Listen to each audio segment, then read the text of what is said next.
All right, let's send it back to Betsy. Lots to talk about tonight. Lots to talk about. And those ski resorts, man, Boston Mills and Brandywine has been right on the southern edge of the flurries. Meanwhile, Alpine Valley's been just kind of getting touched with the lake effect snow. So it's been a really interesting one to try and track down.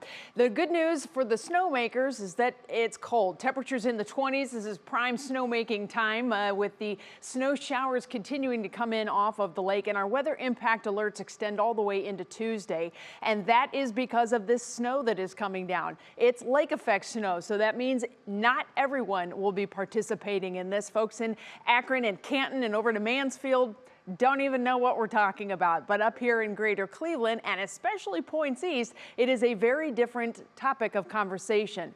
Here's what you need to know, friends. If you travel northward, if you commute into the primary snowbelt areas, you will run into problems probably tomorrow morning, especially if you commute into Lake County, northern Geauga County, and Ashtabula County, where we have lots of problems still, not only on the interstates, but it's the secondary roads. And especially once you start to trickle down into the neighborhood streets, that's where we're having a lot of problems. This west wind continues, and we're still driving right into the primary snowbelt areas with this heavy snow. We are anticipating the wind to shift a little bit overnight, and that will start to open up some snow showers into the west side of Cleveland and down into some of the southern suburbs as well. You can see our snow band is breaking up a little bit. This is ebb and flow with lake effect. It is not a consistent thing. Once the fire hose is on, it's going to continue to stream out, but the problem is the wind changes and that starts to break things up.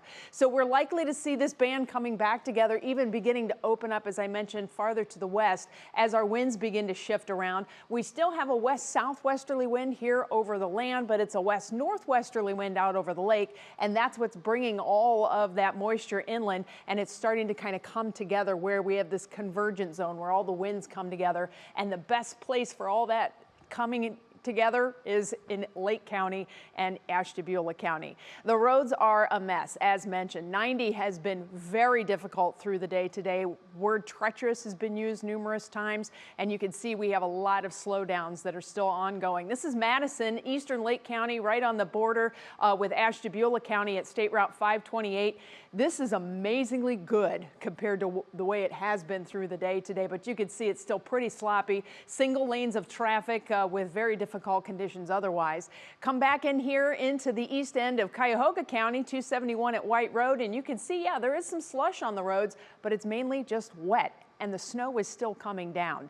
We do have a lake snow warning to talk about, and this is basically the ongoing lake effect snow that's going to go all the way into Tuesday morning. And the wind chills outside of the snow areas, this is brutal, friends. We have wind chills that are in the teens right now.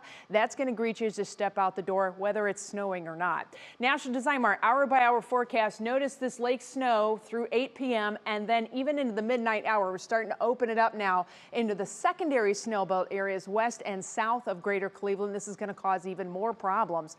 I'm going to switch models now. We're going to take a look at the rest of your day tomorrow with temperatures in the day starting in the teens and 20s. This lake effect snow is expected to continue for us through a good chunk of the day tomorrow. Now, it's not going to be consistent. It's going to be moving around and the intensity will be variable, but expect that lake effect snow in the primary and secondary snowbelt areas to continue.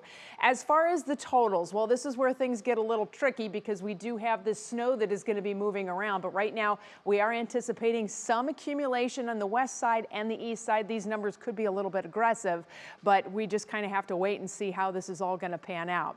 Not to be outdone by a clipper that's coming in on Thursday. We have more snow and wind that's going to come in Thursday, kick off more lake effect into Friday. That cold air settling in to start the weekend. We will turn things around. We have a little slushy mix potential in your Union Home Mortgage forecast as we start next week. Nick is in.